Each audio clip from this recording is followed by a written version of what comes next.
Hello, my name is Vernacchio. I'm a sexuality educator at Friends Central School in Wynnewood, Pennsylvania. My pronouns are he, him, and his. I'm here to answer 3 amazing questions today.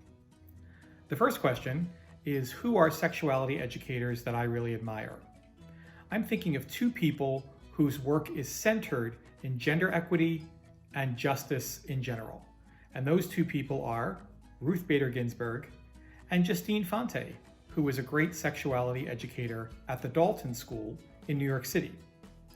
Gender equity and justice have to be 2 foundational pillars in any comprehensive sexuality education.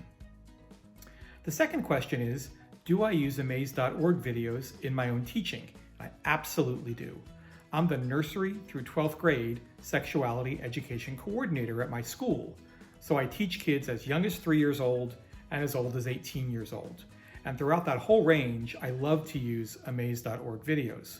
One of my favorites is the video on having your first kiss.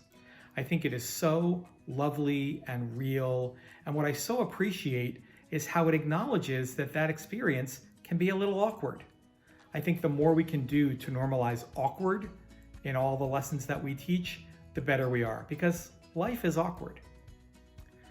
The third question is, what advice would I give to sexuality educators? And I would say, whatever lesson you're teaching, whatever unit you're doing, be really clear that you're grounding your work in the firm belief that sexuality is a force for good. It's not dangerous, it's not dirty, it doesn't lead us into trouble. Believing that sexuality is a force for good is saying that understanding our sexuality helps us to be our most authentic self. That allows us to create relationships based in authenticity. And those relationships make the world a better place. Thanks for letting me spend time with you today. Have an amazing time.